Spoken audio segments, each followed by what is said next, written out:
Hey, Bat Family, and hey, Scott. Hey, yourself, Mark. What's going on? Well, we are here for our next review in this series of small box IV studio games. These are the ones that are coming out at Gen Con, and they were cool enough to send us a couple copies. That way we could turn them around, play them, and let people know what we thought about them. Yeah. So we are here to talk about Time to Panic on this one. And this is interesting because this is a fully cooperative hand management, tableau management. Stress-inducing. Yeah. It's very fair. I think you hit the nail on the head. I think it's very interesting. I haven't played anything quite like it. I can't think of anything right now off the top of my head that has all these little things in it. That's fair. I mean, that's IV. They're the mad scientists. Yeah.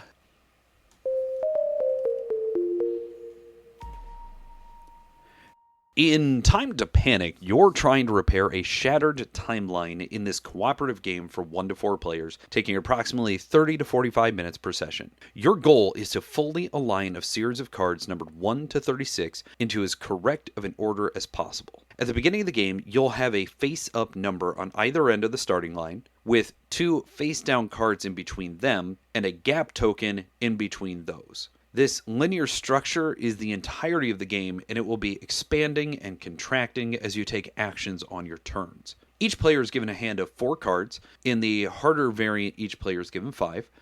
And on your turn, you will play one of those cards into the timeline. Normally, you'll be playing it onto the far end of the number cards that are in play, though if there is a gap token, you can choose to play in that spot instead, closing the gap and removing that token. Each card that you play will be played face up and trigger its own power. Each number card has one of 8 powers that I'll explain momentarily, and then you'll resolve the power of an adjacent card if possible. Normally speaking, you'll be only picking from whatever the one adjacent option is, but if you play into a gap, then you'll be able to pick from either side of the played card. If a card is face down, it is considered to not have a power and cannot be selected, however. Once you've played your card into its position, resolved its power, and if possible, an adjacent power, you'll go ahead, refill your hand by drawing a card, and then applying the effect of a panic card. There are 3 difficulty decks within the game: Minor Panic, easy; Panic, normal; and Total Panic, hard. These decks have a variety of effects, from adding cards to the timeline, shuffling cards that might be there, deleting gaps, and some other effects. If you're playing solo, the only difference from the multiplayer game is that you will remove 5 cards from your chosen panic deck that have a sunburst symbol in their lower right corner, giving you a smaller panic deck to interact with. When you're playing your cards, you have the following possible powers. Peek. You'll simply look at a face-down card in the timeline and choose to place a marker on it showing if it is in the correct position or if it needs to move to the left or right of its current position to be in correct numerical order. Switch. You will select any 2 cards, face up or face down, or gaps, and just swap their positions specifically. Gaps can appear at either end of the timeline, so it can be useful for that purpose. Move. You get to take any card in the timeline, face up or face down, and just move it to one of the farthest ends of the timeline. This can be useful for creating an opportunity with adjacency powers or with the collapse action, which I'll mention in a bit. Trade. You'll take a card from your hand and exchange it with a card that is already in play. Regardless of its position in the timeline, if it's face up or face down, the card that you put in its place is placed face down, and you can place one of your player markers on it, similar to how you did so with the peek action. When you flip, this action allows you to flip a card face up or face down. If you choose to flip a card face down, then you are effectively turning off its usability for an adjacency power, as face down cards are considered to not have powers. But if you flip a card face up, possibly including one that you flipped down earlier, then you get to immediately use that card's power again, even if you normally can't reuse a card's power, before activating anything that's adjacent. This can be extremely useful for comboing off of the delete or collapse actions. The activator action is basically saying that the card itself doesn't have a power of its own, but it allows you to trigger an adjacent power right away. That means that if you put it into a gap, you could possibly trigger both of the adjacent cards if you want, or regardless of where you play it, you are just going to trigger an effect twice from one card. These final two actions I'm about to mention have the most conditions on them and are the most specific but also most useful actions to use. Collapse. This action is going to allow you to fully remove a set of left to right, as in low to high, consecutive face-up cards that do not have a gap from the lineup. This allows you to preserve any runs that you've been able to make, as well as just shorten the line overall, which can be useful because the line can grow to be quite a few cards. But when you collapse, it must be 2 cards minimum, and it does leave a gap behind for you to play into. That gap can be very easily forgotten to put into play, so make sure you do that. Finally, there's the delete action. Delete allows you to simply remove any card, face up or face down, including itself, from the line. When you delete a card, it leaves a gap behind. The major thing to remember with delete, though, is that you can only ever re-trigger it if the card is flipped face up, or if you trade it out and then you put it back into play on a later turn anew. The activator power cannot re-trigger a delete, nor can it ever be used as an adjacency action. So most of the time when you play a delete, you're essentially going to be treating it like a face down card moving forward. As a note for card movement like switch, move, collapse, or delete, if you choose to move a card you played or alter or remove it in any way like you've deleted it, it must still exist in order for it to use its adjacency effects. So for example, if you were to use a delete to remove itself from the game, it no longer exists, and therefore you are not able to trigger an adjacent card to trigger its power on your turn. So you're only getting the delete in that situation. Similarly, if you switch the card that it could affect with a face down card, since that face down card no longer has a power on it, essentially, you don't get to trigger the power that was there beforehand. So be very careful when you're moving cards around. The game itself will come to an end once the draw deck is empty and each player has 1 card remaining in hand. You can play a shortened game by removing cards 1 to 4 and 33 to 36, so you're playing a 28 card deck instead of the full 36. Or you can actually play a longer and more difficult game by making each player have to play every card in their hand, so you don't get that little bit of, whew, I don't have to play this last one. Regardless, once this has been achieved, you'll go through and as a group choose to remove any cards that get in the way of the most correct number ordering you can. So for instance, if your line has the numbers 1, 2, 34, 6, 12, 11, 20, 33 in that order, then you'll need to remove the 34 and then either the 11 or the 12 to have a completely correct timeline running low to high, left to right. You do not need to have specifically consecutive numbers, so you don't have to have 20, 21, 22, 23, 24. You can have gaps within them so long as they are moving in the correct order, nor do you have to have the whole deck in play. In fact, you want to have as few cards in play as you possibly can, because all that matters is what is left is correct consecutively, and then depending on how many cards you had to remove is going to tell you your margin of victory, or if you had to remove 6 or more cards, whether or not you lost the game as the timeline has collapsed entirely. But regardless, that is how you play Time to Panic.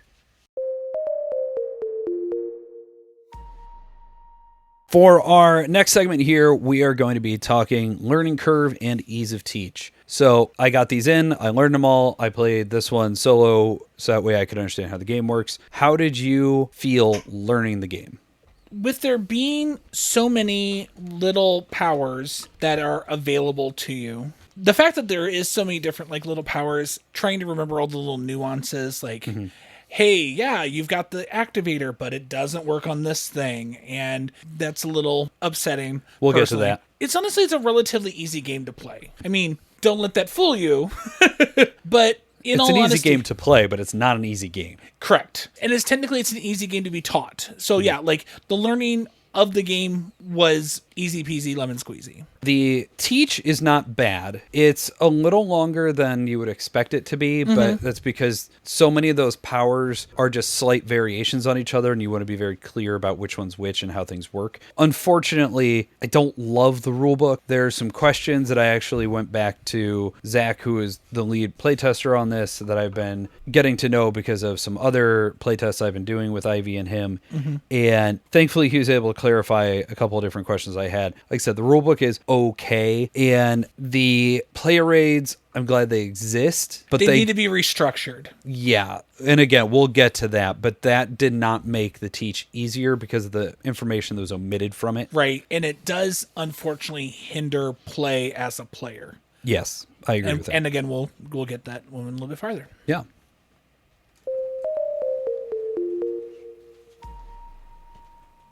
Art, components, and iconography.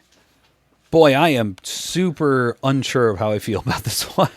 Well, okay, so let's start with art. Sure. These cards are glorious. Yes. The artwork is very neat. The fact that you are dealing with a time travel type of feel, it definitely kind of hints at you are in the future. Mm-hmm. I really appreciate it. We have a deluxe copy we were given, and so I feel really sorry for those that don't get it because it has this gorgeous color shifting print for the numbers that are in the center of each card. Ivy loves foiling cards, and this is how they foiled it. It's glorious. Yeah. I was concerned when I saw it the first time, like, is it readable if I'm not looking directly at it? It's completely, that's not an issue at all. Right. The font of the center number is a little odd. I hate it. It's very pretty on its own. Like, I would love to see it as a print, but as a game and as a thing that I have to constantly be looking at, it's a little hard. Thankfully, they put the actual number on the top left-hand corner of the card, which helps mitigate that problem. I understand why they only indexed one corner because you have the information of what the ability is at the bottom. Mm-hmm. And if you were to index both top corners, that's going to get really messy. I understand it. But it makes it clean. It does. But it also means that if you're not a right-handed player, you're going to have an issue with it. You're going to cover up that number. So what's interesting about the art style, and we talked about this when we played our 3-player game of this, is the font is just screaming 70s. Yeah. And the art style itself is very like golden age of sci-fi 60s. Mm-hmm. But then it has this bright neon and black mixture of like the 80s. It all synthesizes really well together, but it's a weird series of choices. It's a weird series of choices, but then again, if you think about the overall arc of the game is the fact that you are dealing with time travel. Yeah. Though I do think you just read a lot more theme into it than is in this game. But I do that. You do. I think the structure of the theme works for what they were going for, Yeah. But if you don't know the theme, if you're just like, we just need to put numbers in order, you're putting numbers in order. So as far as the iconography, there's none. Yeah, there is no iconography. No, it's there's just some words and numbers. I don't particularly like the font because I don't particularly like the aesthetic of the 70s. Right. But you want it as a print. So Yeah. the components themselves, there's not a lot to this. You have a deck of cards and you have some wooden tokens. Yeah. That's it. Yeah. The cards themselves, I think, are good. They're those space-based size cards. They're a little glossy, but on the whole, I think the cards are well done. I've played this a not insignificant amount, actually, and I think even with all the shuffling and everything else, they still look really good. Yeah. The actual components of the game, with the exception of the player aids, are very good. Yes. I like the double-sided wooden tokens that you use to indicate when you take your peek action or your trade, and you get to use those tokens to sit there and be like, this is exactly where this card should go, or this card needs to go to the left. I think that's great that they're double-sided and it gives you an arrow on one side and a check mark on the other side. I think that's great. I mean, but that's even weirder font because that doesn't scream 70s, 80s, or 60s. Yeah, I have no idea what the iconography font there is. And they're flower shaped. So that's even a little odd. Technically, they match to the font Of the number? They have those notches. Oh, I guess they do. But yeah. What's nice is that the symbology on them, because that is the only place there's symbology around these tokens, is very clear. Yes, very much so.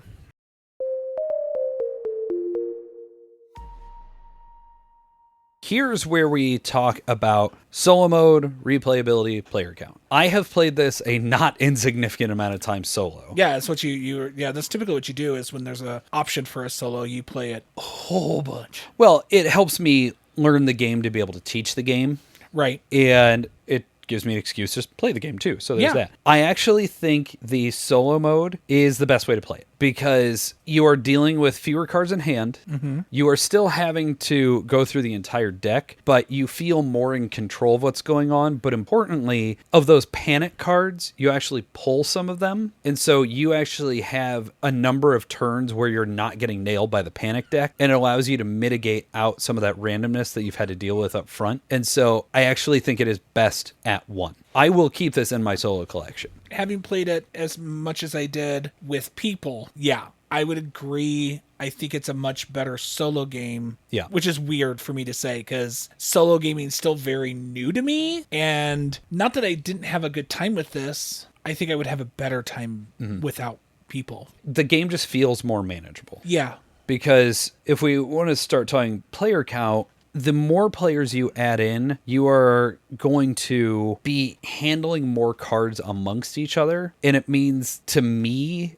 it reads as more complication of I now know significantly less than what I did in a solo game because you're not allowed to talk and say, I have the 12. That's one of the points of those tokens we were talking about. So I don't know. I don't love it at higher player counts. Yeah. It's just where I come down to. I will give a combined score later, but my multiplayer score is pretty solidly lower than my solo score. Just how the experience was playing it multiplayer.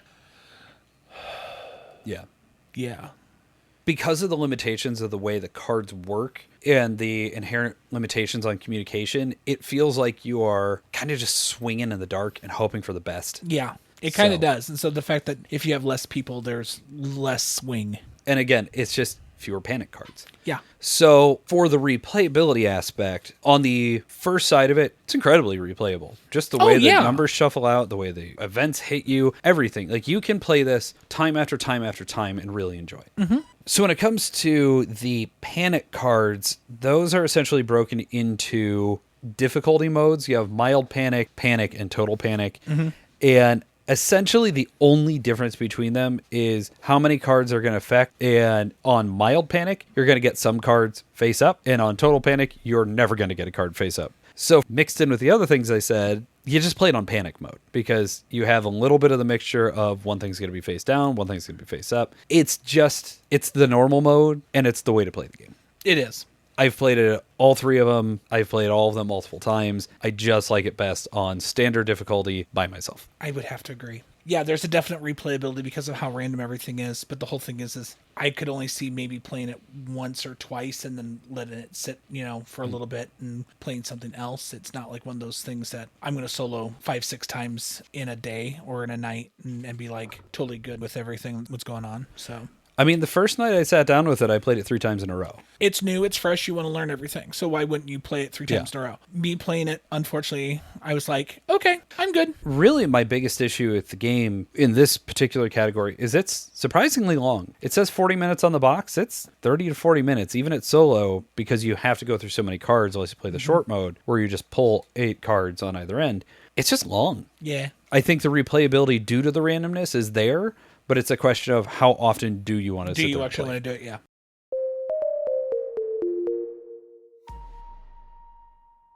What's to like? What's to dislike? I mean, the artwork's fantastic. I do like the artwork. One of the things that I didn't mention was the fact that once we were done playing, I sat there, grabbed all the cards, and I put them out in a line, and it's one continuous stream of art. That's really, really neat. So I think if you want something interesting on your table, this is definitely the game for you. A game that is a really good solo game, though it is going to take a little bit more time. I think this is a great one for you. And especially if you don't mind the heavy randomness of the game. That is as much of a positive as anything because it doesn't feel overly cumbersome. Because sometimes that randomness, you're just like, oh dear baby, what in the world? Yeah, I think that is a really good point to bring up of even though it is a longer game and it does have that amount of randomness, it is engaging the whole time. Yes. So even if you're saying this thing like, oh man, these cards are face down again, like there's frustrating moments, but then you look at your hand and you're trying to figure out, okay, how can I make this work? And ooh, if I do this right, then I can hit this activator and I can do this switch twice and now I can make things work. So there is some really engaging mechanisms within this, despite the fact it can feel longer. But I do think at the end of each game I played of this, I have had a satisfying play. Win or lose, and I have lost much more than I've won. Right. I do think it is a really well-structured game in that sense. Yeah, I completely agree. I think we're already on to what we dislike, though. Yeah. I think also that randomness can be just as much. Randomness in any game is a double-edged sword. If you have mitigation, I don't mind it. Right. There's no mitigation here. There's really no mitigation here because those panic cards, you get the wrong ones back to back. Oh my gosh. I know we were sitting there and we were like, really? Again? We have this again? Losing the gaps? Oh, That is horrendous. it is surprisingly brutal. Sometimes that randomness is just too much. Losing the gaps, especially like we just gained a gap, didn't even get to use it before we automatically lost it. It was like, Yeah. why? We did a whole like card weight thing where we sat there at the end and we sat there looked and found out how many there were of everything. Yeah, we looked at the distribution of actions. And it was just like, okay, you only have 3 activates and 5 deletes, and you can't use an activate on delete, but you can only activate. I mean, yeah, you might be able to get lucky and do it a couple times in a row, but it's not easy to do it because if there's a gap there, you can't use it. Well, and if you luck out, because it is luck of, okay, I have a way that I can trade the card into a delete and then use a flip to get it up, but oh man, maybe that panic came in and it just shuffled them and yeah, there's some really frustrating moments with that. I was almost to the point of a small headache. And it took a little bit of the fun out. Not enough that it super harmed my score and my feel for the game, but it did hurt it. There were a few things that I found just baffling, especially out of these guys. And the first being these player aids. Yeah. I'm happy they exist. Which is great. I just don't know why, A, they are set up the way they are, where you have on your turn, and then the backside is the name of the game, and then you have all of the actions as 4 each on either side of the other card. I don't know why you wouldn't just have all the actions on 2 different cards and the flip sides are there. It would just be nice. Yeah, it'd be great. And that's nitpicky. To be fair. But the very, very big thing that is just baffling is that if you don't read the rule book, you don't understand what delete is. Mm-hmm. Because in the rules, it specifically says that delete cannot be re-triggered by an adjacency action, nor can it be triggered by an activate. On this card, it just says delete any card on the timeline and leave a gap. Yeah. It doesn't reflect the restrictions. And so if you are learning the game from somebody else and they forget to mention that rule, you are playing an entirely different game. Mm-hmm. In the one game that was me and Eric playing, we kept having that problem. We're like, I can't trigger this again. So why would I play a card here? It doesn't make any sense because the delete was on an end and we have to play a card on the end. And great. So I just get to do, because I had the most single actions out of the 3 of us that were, you guys were all able to get something else on the end. And then a panic would come in and flip a card. Great. I have a delete on both sides. Awesome. I get to play a single card yet again and just do one action. So I was completely nerfed. Absolutely. Again, this is an error on the player aid because the draw a panic card and resolve it, a major thing that's missing there is that if you flip up a card or you do something with the panics, you don't re-trigger the abilities. They never trigger abilities again. And so when you're looking at this, if you don't know that that's the rule, because another complaint is, like I said, I think the rulebook is okay at best. And of these 3, this is the worst. Yeah. But if you don't realize that, or especially if you're playing a solo game, you just forget that, you can start taking this cool turn off of a panic and then you realize, oh, nuts. I wasn't supposed to do any of those. Right. And then the last thing, I appreciate that they were trying to put in multiple difficulty modes. It is the least variability of anything I've seen in an IV game of just mild panic says you take 2 cards and you put 1 face up at each end. On panic, 1 is face up, 1 is face down. And on total, both of them are face down. They just felt not developed to the way I would expect out of this team. Right.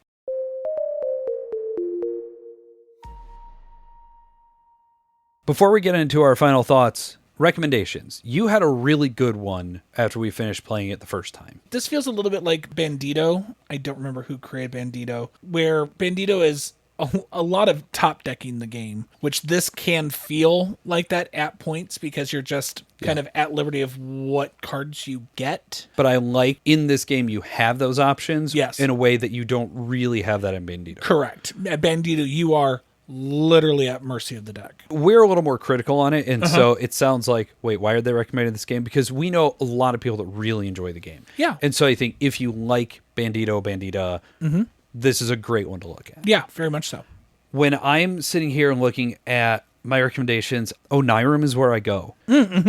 Because you have that same, here's the line in the center of the table that you're going for. You have your specific objectives you're doing. You have fewer special abilities to work with, but that idea of you're building the line in the center, you're trying to remove certain things out, you're trying to get stuff done, it floats in there for me. Like I said, as a solo game, this is living in my collection. Yeah. Is it going to come out all the time? No. But if I want something meatier than Onirim, I have this. And I think it's going to be really great for that. But if you like that idea of how the center card row works and you want something that needs a little less space, plays a little faster, if you're willing to shuffle a lot, which as a former L5R Magic Netrunner player, I am totally fine to shuffle.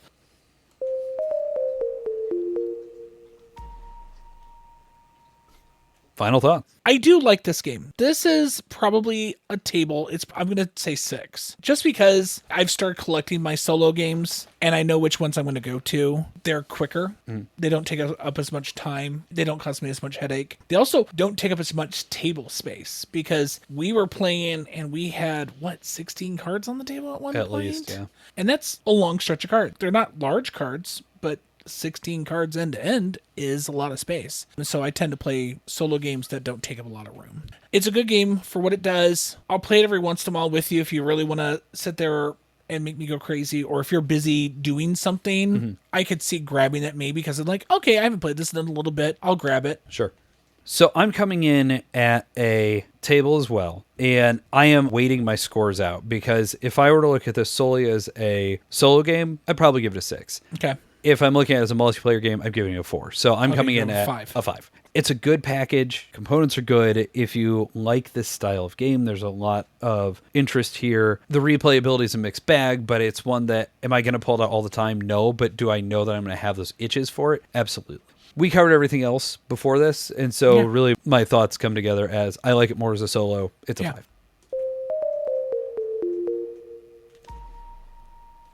So thank you so much for coming out to this review for Time to Panic as part of our Ivy Games Small Box series. As a reminder, this game is coming out at Gen Con. It will be $30, and they are at booth $22.39. Nice. We're just two people with opinions. You might like this way more than we did. Honestly, hope you do. But if you do have thoughts on it, feel free to reach out. Hit us up at boardallthetimegaming@gmail.com. And otherwise, don't panic.